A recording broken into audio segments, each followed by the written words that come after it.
Hello नमस्कार राम राम। मैं आज गोपाल गुजर बस्सी के बारे में वो बातें बताने जा रहा हूँ जो बहुत कम लोगों को पूरी डिटेल में पता होगी।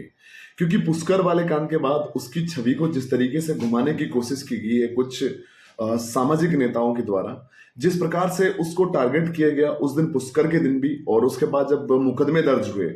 अब मैं आपको ये बता दूं कि मांडल वाले मामले के बाद वो हाईलाइट बहुत ज्यादा हुआ था, लोगों की नजरों में वो बहुत ज्यादा आया था। उसके बाद जब ये पुष्कर में कांड हुआ, उस पुष्कर के बाद जब इन पे मुकदमे दर्ज हुए, तो अभी भी बहुत सारे लोगों के मन में सवाल है।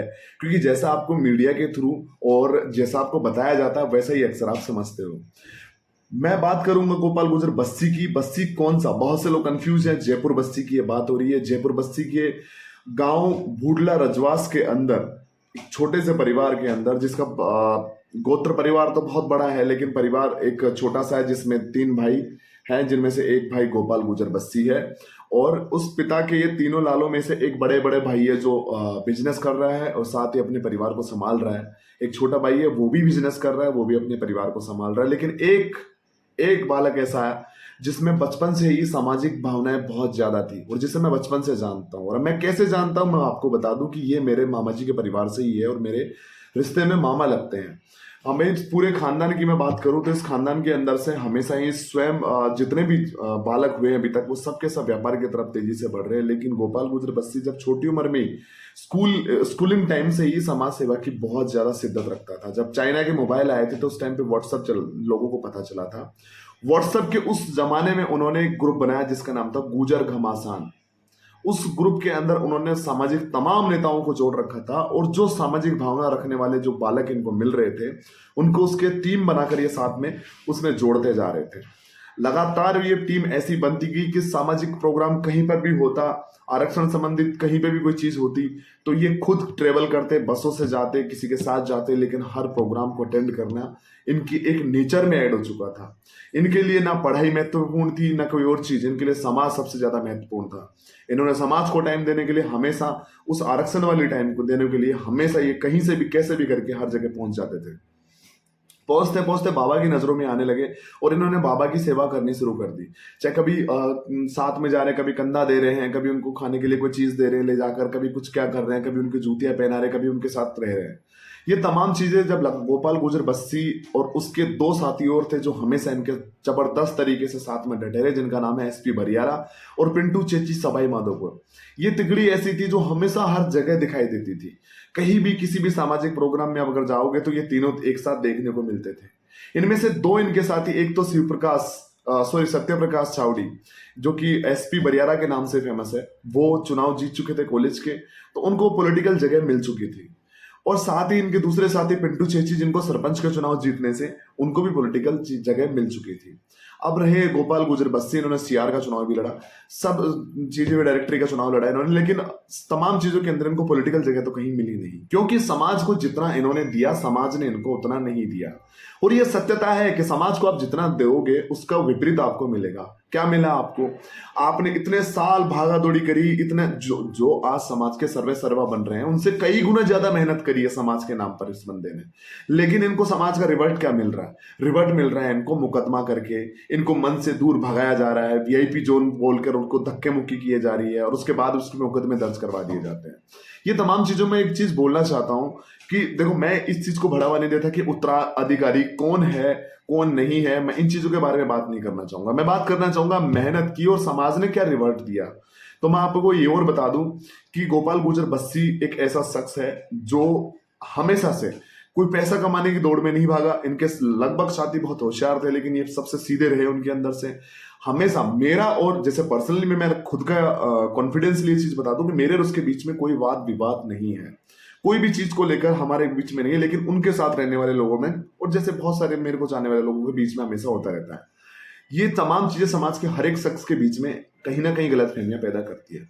लेकिन हमारे बीच में जो काम करता है समाज के लिए, उसके लिए हमेशा इज्जत रहती है, चाहे वो कोई भी हो। और गोपाल गुजर बस्सी जिसने मेहनत करी है, भूरा भगत जी जिनके साथ वो बहुत टाइम तक उन्होंने स्पेंड किया है, विजय बैसला के साथ भी वो काफी टाइम तक रहे हैं, ऐसा नहीं है, लेकिन जब समय आता गया तो उनको अपने आप से दूर कर दिया गया। उनके सबसे जबरदस्त साथी रहे नरेंद्र नीरू खटाना, जिन्होंने बहुत बनाने की कोशिश करी इनको साथ रह के सलाह देकर। इस पूरी तिगड़ी के अंदर नरेश चेची भी इनके साथ रहे, और बहुत सारे इनके साथी हैं जो इनके लगातार इनके लाइमलाइट में रहे, इनकी पूरी टीम की तरह काम करते रहे। लेकिन आज जब समाज की बात करें और समाज के बाद आती है राजनीतिक पार्टियां, तो मैं इनका स्टैंड भी क्लियर कर दूं कि अभी तक इनका क्लियर स्टैंड किसी भी पार्टी के साथ में नहीं रहा। इन्होंने स्टार्टिंग जो करी थी वो सचिन पायलट के लिए की थी, और लगातार बहुत सालों तक इन्होंने अपने सोशल मीडिया अकाउंट से ग्राउंड में हर जगह उनकी बातें करना, उनका पक्ष रखना, ये सब रखा। लेकिन फाइनल क्या हुआ? फाइनल ये हुआ कि बाबा ने जब पार्टी रिवर्ट करी, उनके साथी में से एक सत्य प्रकाश छावड़ी, वो भी एज बीजेपी में थे, तो इन्होंने भी बीजेपी को तरफ इन्होंने अपना रुझान देना शुरू कर दिया। बट पूरी तरीके से दोनों ही पार्टियों में ये पूर्ण रूप से किसी भी पार्टी में नहीं रहे, और ना ही इनका कभी ऐसा हित रहा कि किसी पार्टी में जबरदस्ती की घुसकर उस चीज को रोका जाए। पर मैं बता देना चाहता हूं, इस पूरे प्रकरण के अंदर पार्टी का जो ठप्पा लगाया गया, जैसे मंत्री जी का कल बयान था कि उनका उठना बैठना था, मैं आपको बता दूं सामाजिक वातावरण के अंदर हर पार्टी में रहने वाले कार्यकर्ताओं में से समाज के ही लोग होते हैं। समाज के लोग इधर भी बैठते हैं और इधर भी बैठते हैं, तो क्या उनका साथ बैठना गुनाह होता है? क्या सामाजिक लोगों का एक साथ बैठना कहीं ना कहीं गलत होता है? नहीं मंत्री जी, आप ये गलत बोल रहे थे कि उनका उठना बैठना होता है, और आपका टारगेट ही गलत था। क्योंकि मैं आपको बता दूं, पुष्कर की उस घटना में गोपाल गुजर बस्सी का जो किस्सा था वो बहुत पहले हो चुका था। आप उसके करीब 1.5 घंटे लेट आए थे, आधे घंटे 1 घंटे लेट आए थे, उससे पहले हो चुका था। उसको उससे जोड़कर दिखाकर ये दिखाया जा रहा है कि ये सारा कृत्य उन लोगों ने किया है। लेकिन मैं आपको बता दूं, वो जो घटना थी वो पहले की घटना थी, और वहां पर अतुल प्रधान ने आकर पूरा मामला संभाल लिया था। अतुल प्रधान जी ने वहां आकर इनको समझाने की कोशिश भी करी थी, इनके जो चाहने वाले हैं उनको। मैं आपको बता दूं कि सामाजिक रूप पर, जैसे मैं हुआ, गोपाल भाई हुए, और भी बहुत सारे हैं जो सामाजिक रूप पर जिन्होंने निस्वार्थ काम किया है, उन लोगों को समाज के हर एक बच्चा प्यार देता है। तो इसका मतलब ये नहीं कि हम उनको पार्टी देख के बातचीत करते हैं। हम कभी कोई भी आओ, किसी भी पार्टी का, हमारे लिए सबका वेलकम है। हम अपने रूप से उनको सिर्फ एक ही चीज की कोशिश करते हैं कि वो हमारे समाज का है और वो हमसे बात करने आया, तो हमसे कुछ सीखने आया, तो उसको सही चीजें सिखाने की कोशिश की जाए, गलत चीजें कभी नहीं करनी जाए। गोपाल के साथ भी उठना बैठना हर पार्टी के लोगों का रहता था, तो आप उस पर ये मोहर या ठप्पा नहीं लगा सकते कि वो सचिन पायलट के कार्यकर्ता। और सीधी बात मैं आपको ये भी बता दूं कि सचिन पायलट साहब से कभी भी गोपाल गुजर बस्सी का सीधा कनेक्शन आज तक नहीं हुआ है। और मैं ये और बता दूं कि आपने जिस प्रकार से उस चीज को प्रेजेंट किया, अब आपकी भी गलती नहीं, आप भोले वाले हो, आपको जो न्यूज दी जाती है, आपको जो बताया जाता है, वो बताने वाले कौन है, उसके पीछे के मास्टरमाइंड, ये जनता को सबको पता है। लेकिन कर्म जैसा किसी के लिए खड्डा खोदोगे तो उस खड्डे में आप ही को गिर जाना एक दिन, ये भी आपको याद रखना है। मैं उन तमाम लोगों को ये वार्निंग इसलिए दे रहा हूं क्योंकि समय है, समय को पलटते देर नहीं लगती। गोपाल गुजर बस्सी अंदर भी जाएगा तो उसको निकाल कर लाने वाले 1000 लोग खड़े हम करेंगे। लेकिन प्रॉब्लम वो नहीं है, प्रॉब्लम ये है कि अपनी ही राजनीति पर कुल्हाड़ी मारने वाले वो लोग जो समय बहुत आगे फ्यूचर तक बहुत ज्यादा एडवांस में सोचते हैं, उनको बहुत नुकसान हो जाने वाला है। इसलिए मैं चाहूंगा कि जो चीजें अर्नगल यानी बेतुकी बातें समाज में जिस तरीके से हो रही है आए दिन, तमाम बातों को बंद किया जाए। बहुत सारी बातें हो रही है, और बहुत सारी बातों के बीच में मजेदार एक चीज और बताऊंगा। 4 दिन की चांदनी फिर अंधेरी रात है। ये 4 दिन का लाइमलाइट जो हुआ था ना, वो अंधेरी रात में वापस बदल गया। क्योंकि क्यों बदला? आप ही के कर्मों की वजह से। मैंने फैक्ट्स के साथ पिछला वीडियो भी डाला था, आप लोगों ने नहीं देखा तो जाकर देखिएगा। इसलिए डाला था क्योंकि वो यूट्यूब किया म्यूजिक पर मैंने डाल रखा है, और इसलिए डाला क्योंकि मैंने उसमें फैक्ट समझाया कि किस प्रकार से ये घटनाक्रम हुआ है, इसमें किसका फॉल्ट है, और किन लोगों की ये खासकर जिम्मेदारी बनी कि इन लोगों ने ऐसा होने दिया। ये चाहते तो उस चीज को रोक सकते थे, पहली बात। दूसरी बात ये कहना चाहूंगा कि समाज का कोई भी बच्चा अगर मेहनत करता है ना, तो कृपा करके उसको रिवर्ट दे, उसको वापस वैसा ही पलट के दे। आप लोग उसका साथ नहीं दोगे अगर उसके बुरे वक्त में, तो हो सकता है कि आगे आने वाले समय में ऐसे कोई भी हिम्मत नहीं कर पाएगा। और मैं ये भी सलाह नहीं दूंगा कि हम लोगों को कॉपी करें जो समाज के लिए काम कर रहे हैं, क्योंकि बहुत बड़ी बेरोजगारी भी आपके साथ में चलती है पैरेलल। तो आप उससे भी संभाल कर चले, आप रोजगार की तरफ देखें। अगर आप बिल्कुल तन मन से लगना चाहते हो तो फिर एक तरफ आप सोच के बेफिक्र चलिए, क्योंकि गोपाल गुजर बस्सी का स्ट्रगल वही जानता है। बाहर बैठे हुए लोगों को बड़ा मजा आता है, ऐसा बनने की कोशिश तो बहुत करते हैं, लेकिन वैसा बनना बहुत मुश्किल है। हम लोगों का जो स्ट्रगल है वो हम लोग ही जानते हैं, जो निस्वार्थ समाज के लिए सेवा करते हैं।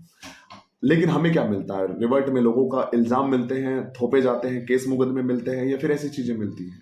तो आप तमाम लोगों से एक ही रिक्वेस्ट है कि सिर्फ साफ सुथरी और अच्छी बातें करने की कोशिश करें। सोशल मीडिया का गलत उपयोग करके गलत लोगों पर गलत कमेंट्स करने का काम भी ना करें। जो भी होगा, किसी को कोई सजा होने हम नहीं देंगे। तो इसलिए किसी पे इल्जाम लगाना भी बंद कीजिए, क्योंकि ये सब बातें होती रहती है। राजनीतिक तौर पर जब कोई कद बड़ा होने लगता है तो उसे गिराने के लिए हजार कोशिशें भी होती है। आप समझ सकते हो गोपाल गुजर बस्सी के लिए मैंने ये वीडियो क्यों डाला, क्योंकि ये समझना जरूरी है कि जब उसका कद बढ़ने लगा तो उसे गिराने की कोशिशें की जा रही है। उस कद को बढ़ने दीजिए। धन्यवाद।